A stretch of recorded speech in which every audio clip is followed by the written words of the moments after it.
अस्सलामु अलैकुम वरहमतुल्लाहि वबरकातुहू। आज की वीडियो बहुत ख़ास है क्योंकि हम बात करेंगे रमज़ान की, जो अब सिर्फ कुछ दिनों दूर है।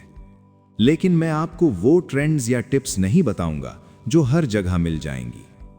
आज मैं आपको याद दिलाऊंगा वो हकीकत जो कुरान और रसूलुल्लाह सल्लल्लाहु अलैहि वसल्लम की सुन्नत में है। वो हकीकत जो हम 2026 की डिजिटल दुनिया में कहीं पीछे छोड़ आए हैं। तो अगर आप तैयार हैं अपने दिल को झकझोर देने के लिए, तो इस चंद मिनट के सफर पर मेरे साथ चलिए। भाई, सबसे पहला सवाल, हम रोजे क्यों रखते हैं? आम जवाब होगा भूख प्यास बर्दाश्त करने के लिए, गरीबों का एहसास करने के लिए। लेकिन अल्लाह ने कुरान में क्या फरमाया? सूरह अल बकरा आयत 183 में अल्लाह फरमाता है, या अय्युहल्लदीना आमनू कुतिबा अलैकुमुस्सियामु कमा कुतिबा अलल्लदीना मिन क़ब्लिकुम लअल्लकुम तत्तक़ून। ऐ वो लोग जो ईमान लाए हो, तुम्हारे ऊपर रोज़े फ़र्ज़ किए गए हैं जैसे कि तुमसे पहले लोगों पर फ़र्ज़ किए गए थे, ताकि तुम मुत्तकी बन जाओ। देखा, अल्लाह ने नहीं कहा कि ताकि तुम्हें भूख लगे। अल्लाह ने फरमाया लअल्लकुम तत्तक़ून, ताकि तुम मुत्तकी बन जाओ। तकवा का मतलब अल्लाह का खौफ, अल्लाह की हिफाजत, अल्लाह की नाफरमानी से बचना।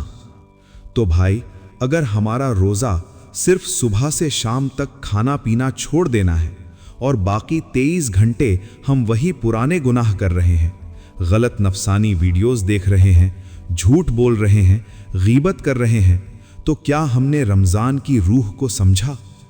रसूलुल्लाह सल्लल्लाहु अलैहि वसल्लम ने फरमाया, और ये हदीस सही बुखारी में है, जिसने झूठ बोलना और उस पर अमल करना ना छोड़ा तो अल्लाह को इसकी ज़रूरत नहीं कि वो अपना खाना पीना छोड़े। सुभान अल्लाह, कितनी सख्त बात है। 2026 में जब हमारी ज़िंदगी सोशल मीडिया, नेटफ्लिक्स और एंडलेस स्क्रोलिंग में घूम गई है, तब ये बात और भी ज़्यादा ज़रूरी हो गई है। रोज़े का मकसद सिर्फ भूख सहना नहीं, अपने नफ्स को ट्रेन करना है, अपनी डिज़ायर्स को कंट्रोल करना है, अल्लाह की मर्ज़ी को अपनी मर्ज़ी पर मुकद्दम करना है। चलिए अब बात करते हैं रमज़ान की सबसे अजीम रात की, लैलतुल क़द्र, शब क़द्र। अल्लाह ने कुरान में पूरी एक सूरा उतारी इस रात पर, सूरह अल क़द्र। अल्लाह फरमाता है, लैलतुल क़द्री खैरुम मिन अल्फ़ि शहर, शब क़द्र 1000 महीनों से बेहतर है। भाई सुनो ध्यान से, 1000 महीने मतलब 83 साल से ज़्यादा। अगर कोई आदमी 83 साल ज़िक्र, तिलावत, नमाज में गुजार दे, तो भी अगर उसने एक शब क़द्र गफलत में गुजार दी तो वो 83 साल से महरूम रह गया। लेकिन अब हमारी हालत क्या है? रमज़ान के आखिरी 10 दिन आते हैं जो कि शब क़द्र ढूंढने के दिन हैं, लेकिन हम क्या करते हैं? ईद की शॉपिंग, कपड़ों की तैयारी, दावतों की प्लानिंग और सबसे बड़ी मुसीबत, चांद रात की जलसाबाजी। रसूलुल्लाह सल्लल्लाहु अलैहि वसल्लम का क्या अमल था?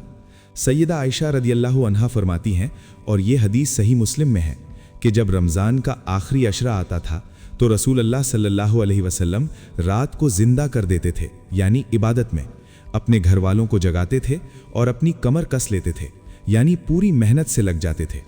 और आज हम 27वीं रात को 1 घंटे मस्जिद में खड़े हो गए, सोच लिया बहुत बड़ा काम कर दिया। भाई एक और हदीस सुनिए। रसूलुल्लाह सल्लल्लाहु अलैहि वसल्लम ने फरमाया, और ये सही बुखारी और मुस्लिम दोनों में है, कि जो शब क़द्र को ईमान और एहतिसाब के साथ इबादत में गुजारे, उसके पिछले तमाम गुनाह माफ़ कर दिए जाएंगे। सोचो, एक रात, सिर्फ एक रात का झुकना, रोना, मांगना और ज़िंदगी भर के गुनाह माफ़। लेकिन शायद हमने इस रात की कीमत ही नहीं समझी। और वो दुआ जो रसूलुल्लाह सल्लल्लाहु अलैहि वसल्लम ने सैयदा आयशा रदियल्लाहु अन्हा को सिखाई थी शब क़द्र के लिए, कितनों को याद है? अल्लाहुम्मा इन्नका अफ़ूवुन तुहिब्बुल अफ़्वा फ़अफ़ु अन्नी। ए अल्लाह, बेशक तो माफ़ करने वाला है, तो माफ़ करने को पसंद करता है, तो मुझे माफ़ कर दे। बस इतनी सी दुआ, लेकिन कितनी अजीम, कितनी कीमती। 2026 में इस साल अगर सिर्फ ये एक दुआ भी हम दिल से आंसुओं के साथ शब क़द्र की रातों में पढ़ लें तो ज़िंदगी बदल सकती है। اب آتے ہیں رمضان کے سب سے عظیم تحفے پر، القرآن۔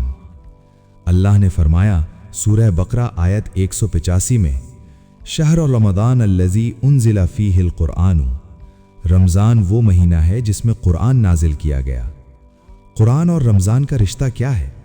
یہ وہ مہینہ ہے جب جبرائیل علیہ السلام ہر سال رسول اللہ صلی اللہ علیہ وسلم کے پاس آتے تھے اور پورا قرآن دہراتے تھے، اور رسول اللہ صلی اللہ علیہ وسلم کی وفات والے سال جبرائیل علیہ السلام نے 2 بار پورا قرآن دہرایا۔ عبداللہ ابن عمر رضی اللہ عنہ سے روایت ہے اور یہ صحیح حدیث ہے، روزے اور قرآن قیامت کے دن بندے کے لیے سفارش کریں گے۔ روزہ کہے گا اے رب میں نے اس کو دن میں کھانے پینے سے روکا، قرآن کہے گا میں نے اس کو رات کو سونے سے روکا، پھر دونوں کو سفارش کی اجازت دی جائے گی۔ لیکن آج ہم نے کیا کیا ہے؟ ہم نے قرآن کو گھر میں الماری پر رکھا ہے، نہ پڑھتے ہیں نہ دیکھتے ہیں، برکت کے لیے تعویذ کی طرح لٹکایا ہے۔ رمضان آتا ہے، پہلی تراویح میں جاتے ہیں، بہت خوبصورت تلاوت سنائی دیتی ہے، مگر سمجھ بالکل نہیں۔ بھائی ایک حقیقت سنیے، قرآن نازل ہی اس لیے ہوا تھا کہ اس کو سمجھ کر پڑھا جائے، اس کے احکام پر عمل کیا جائے۔ اللہ نے فرمایا سورہ صاد آیت 29 میں، یہ ایک مبارک کتاب ہے جو ہم نے آپ کی طرف نازل کی تاکہ لوگ اس کی آیتوں میں تدبر کریں، غور و فکر کریں۔ مطلب صرف تلاوت ہی نہیں، تدبر، سوچنا، سمجھنا، غور کرنا۔ اس رمضان میں ایک کمٹمنٹ کریے، روز صرف 10 منٹ، بالکل 10 منٹ قرآن کی تفسیر پڑھیے، اردو، انگلش، ہندی، جو بھی آپ کی لینگویج ہو، مولانا مودودی کی تفہیم، تفسیر ابن کثیر کا ترجمہ یا کوئی بھی اوتھینٹک تفسیر، صرف 10 منٹ، بس 2-3 آیتیں، لیکن ان کو سمجھتے ہوئے۔ اور دیکھیے اللہ کیسے آپ کے دل میں نور بھر دیتا ہے۔ رسول اللہ صلی اللہ علیہ وسلم نے فرمایا سنن الترمذی میں، قرآن کی ایک آیت سیکھنا 100 نفل نماز پڑھنے سے بہتر ہے۔ 100 نفل مطلب قرآن کا علم، اس کی تفہیم، اس کی سمجھ، یہ کتنی عظیم چیز ہے۔ اور ایک اور حدیث جو دل کو ٹھنڈک دیتا ہے، رسول اللہ صلی اللہ علیہ وسلم نے فرمایا جس نے قرآن کی ایک حرکت پڑھی اس کو 1 نیکی ملتی ہے، اور 1 نیکی 10 نیکیوں کے برابر ہے۔ میں نہیں کہتا کہ الف لام میم ایک حرف ہے، بلکہ الف الگ، لام الگ اور میم الگ، 3 حروف ہیں۔ مطلب بسم اللہ پڑھنے میں کتنی نیکیاں؟ 3 حروف نہیں، 19 حروف ہیں بسم اللہ الرحمن الرحیم میں، مطلب منیمم 190 نیکیاں صرف بسم اللہ کہنے میں۔ سبحان اللہ۔ چلیے اب بات کرتے ہیں سحری اور افطار کی، لیکن سنت کے ساتھ۔ پہلے سحری، رسول اللہ صلی اللہ علیہ وسلم نے فرمایا صحیح بخاری اور مسلم میں، سحری کھاؤ کیونکہ سحری میں برکت ہے۔ اور کیا خوبی ہے کہ رسول اللہ صلی اللہ علیہ وسلم نے سحری کو سحور کہا، جو عربی میں آخری رات صبح سے پہلے کے وقت کو کہتے ہیں۔ مطلب جتنا دیر سے سحری کرو اتنا بہتر، کیونکہ آخری رات میں اللہ کا خاص رحمت نازل ہوتا ہے۔ یہ وہ وقت ہے جب دعا قبول ہوتی ہے۔ رسول اللہ صلی اللہ علیہ وسلم نے فرمایا، اور یہ حدیث صحیح مسلم میں ہے، ہماری اور اہل کتاب یہود و نصارہ کے روزے میں فرق سحری ہے۔ مطلب سحری کھانا صرف ضرورت نہیں، یہ عبادت ہے، سننا ہے۔ لیکن ہم کیا کرتے ہیں؟ 2:30 بجے اٹھ گئے، جلدی جلدی کچھ کھایا اور سو گئے۔ تہجد، دعا، قرآن سب بھول گئے۔ اب افطار، رسول اللہ صلی اللہ علیہ وسلم کا طریقہ کیا تھا؟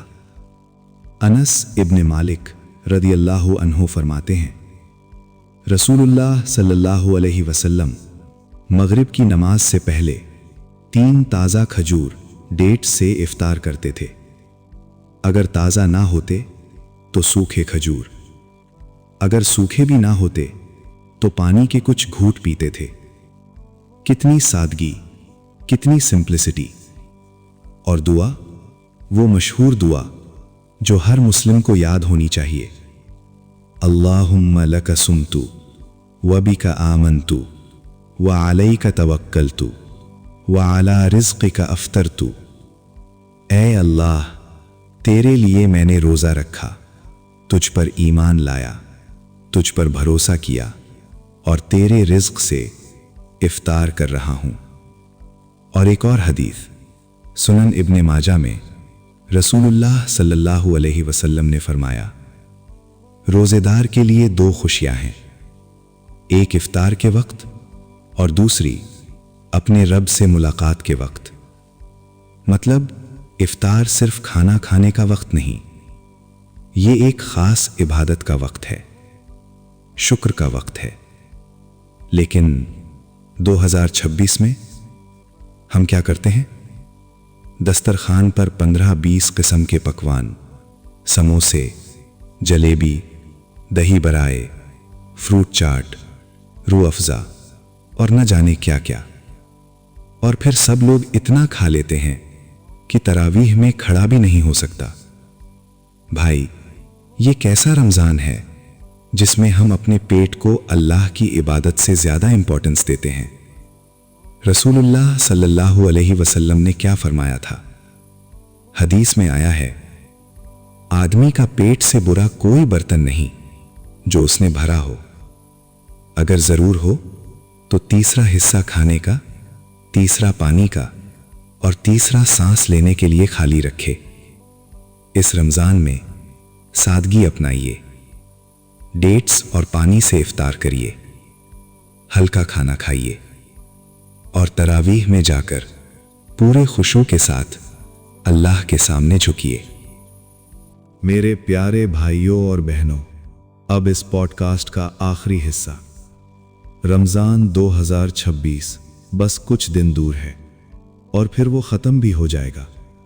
29 या 30 दिन, बस इतना सा वक्त। लेकिन सवाल ये है, हम कौन से रमज़ान के साथ जाएंगे? क्या हम वो लोग होंगे जो सिर्फ भूख प्यास में रहे लेकिन दिल वही पुराना रहा, या हम वो लोग होंगे जिनकी जिंदगी बदल गई, जिनका अल्लाह से रिश्ता मजबूत हो गया? अल्लाह ने कुरान में फरमाया, सूरह अल-बक़रा की आयत 185, अल्लाह तुम्हारे साथ आसानी चाहता है, सख्ती नहीं चाहता, और ये कि तुम गिनती पूरी करो और अल्लाह की तक़दीस करो इस पर कि उसने तुम्हें हिदायत दी और ताकि तुम शुक्र करो।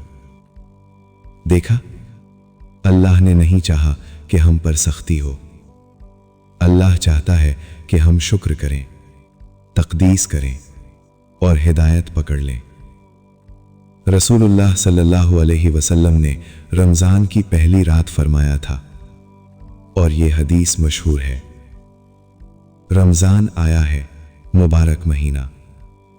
अल्लाह ने तुम्हारे ऊपर इसके रोज़े फ़र्ज़ किए हैं। इसमें आसमान के दरवाजे खोल दिए जाते हैं, दोज़ख के दरवाजे बंद कर दिए जाते हैं और सरकश शयातीन जंजीर में डाल दिए जाते हैं। मतलब ये महीना अल्लाह की तरफ से ख़ास गिफ्ट है, दोज़ख से बचने का, जन्नत कमाने का, गुनाह मिटाने का और नए इंसान बनने का मौका। लेकिन एक आखिरी बात जो बहुत ज़रूरी है, रसूलुल्लाह सल्लल्लाहु अलैहि वसल्लम ने फरमाया, और ये हदीस दिल को हिला देती है। ये हदीस सुनन इब्ने माजा में है। मतलब सिर्फ रोज़े रखना काफ़ी नहीं, नीयत, इखलास, अमल सब ज़रूरी है। तो इस रमज़ान में 2026 में रोज़े को सिर्फ भूख प्यास ना बनाओ, इसको अपने नफ्स की ट्रेनिंग बनाओ। शब क़द्र की कीमत समझो, आखिरी 10 रातों को गनीमत जानो, कुरान से रिश्ता जोड़ो, सिर्फ तिलावत नहीं तदब्बुर भी करो, सुन्नत पर चलो, सहरी, इफ्तार, तरावीह सब में सादगी अपनाओ, खाने में, रहने में, बोलने में। दुआ करो, बहुत दुआ करो, क्योंकि रोज़ेदार की दुआ रद्द नहीं होती। और एक आखिरी दुआ जो रसूलुल्लाह सल्लल्लाहु अलैहि वसल्लम पढ़ते थे, रब्बना आतिना फिद दुनिया हसनतन व फिल आखिरति हसनतन व क़िना अज़ाबन नार। ऐ हमारे रब, हमें दुनिया में भी भलाई दे, आखिरत में भी भलाई दे اور ہمیں دوزخ کے عذاب سے بچا۔ یہ پوڈ کاسٹ یہاں ختم ہوتی ہے۔ اللہ ہم سب کو صحیح مطلب سمجھنے اور عمل کرنے کی توفیق دے۔ رمضان مبارک۔ اللہ آپ کا حامی و ناصر ہو۔ والسلام علیکم ورحمۃ اللہ وبرکاتہ۔